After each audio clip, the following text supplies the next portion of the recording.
President Biden on Wednesday said Republicans are lying if they try to paint him and the Democratic Party as anti-police. They're lying, he said during a CNN town hall.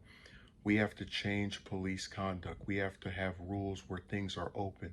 We have to have rules where you can be able to determine how many times a cop has violated the rules and be able to have access to what's going on at a police department so the Justice Department can get involved in whether or not they have to change the pattern or practice. With a strong answer. I'm mostly saying that as a joke. He told CNN's Don Lemon, who hosted the town hall, that he never said the police should be defunded. Biden has previously emphasized his commitment to investing in police to combat crime and distance himself from calls by some progressives to defund the police. I don't know any communities, particularly the communities that are in most need and the poorest and the most at risk, that don't want police. They want police, though, that look at them as equals, the president said. They don't want police abusing them. He said later on that he believes police officers do not think he doesn't support them. They aren't saying Joe Biden is anti-police. Cops are not saying that about Joe Biden. They know me, period, he said. They're not saying it. If police aren't doing their job, they should be held accountable. They should be fired if they're not doing their job, he added it. I make no excuses for that. The president also reiterated his call for Congress to pass the George Floyd Justice and Policing Act, mentioning that it would ban chokeholds. Top negotiators on policing reform on Capitol Hill, Senators Cory Booker, Democrat of New Jersey, Senator Tim Scott, Republican of South Carolina, and Representative Karen Bass, have been working on a bipartisan version of the House-passed legislation that can pass the Senate. Biden, in response to a question Wednesday about his efforts to address gun violence, said they have to deal with the larger issue of law enforcement. As we need to pass the Floyd Act, cops are having real trouble. They're not all bad guys. There are a lot of good guys. We need more policemen, not fewer policemen, but we need them involved in community police and community policing. And when we did that, violent crime went down, he said.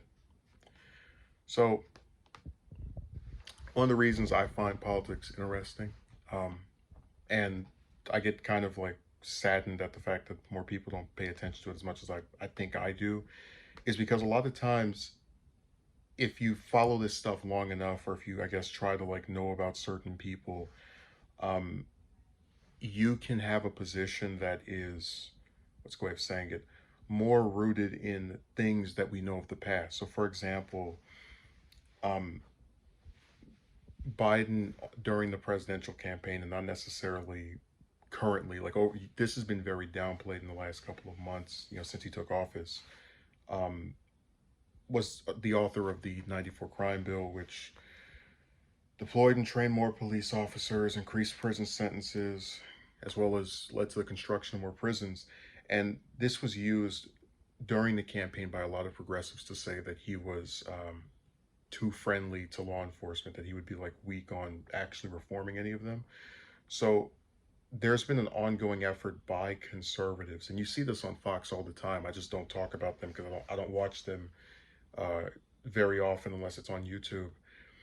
They're upset that they can't say Biden, who is a moderate Democrat and more so right-leaning than left-leaning, is a progressive. They had all of these intentions to try and lump him in with AOC and the rest of these people, like Sanders and Tlaib and Ro Khanna, and it doesn't work out for them because his positions are to the right of these people, even if he's in charge of these much more popular, um, politicians that are far further left-leaning than him.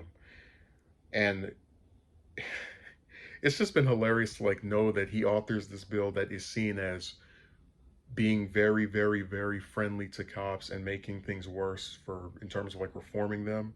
And now these conservatives are calling him anti-cop and saying that he wants to defund the police, which I looked online, I can't find any record of Biden saying that he supports doing that. I found a bunch of different instances of Trump and other politicians saying that he supports doing that. But again, it's just an example of how they're so desperate to like use these positions that are not his to go after him, and it's not working. And I'm not saying that as a fan of Biden. I think he's just just as garbage as I he's terrible, okay? But it's like if I see the man having his position purposely incorrectly stated over and over again by people who should know better.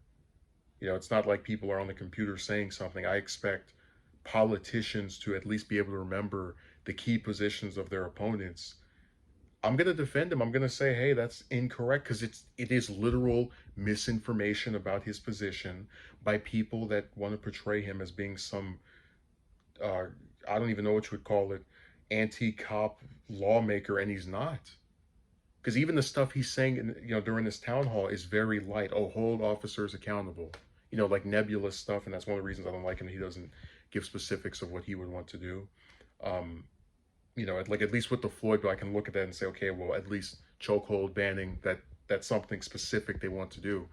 When he gives a statement, it's usually very vague, and it's like, you would think a person who speaks in these vague terms would support a slogan like that if he was actually further left wing, like these lying Republicans are saying, but he's not.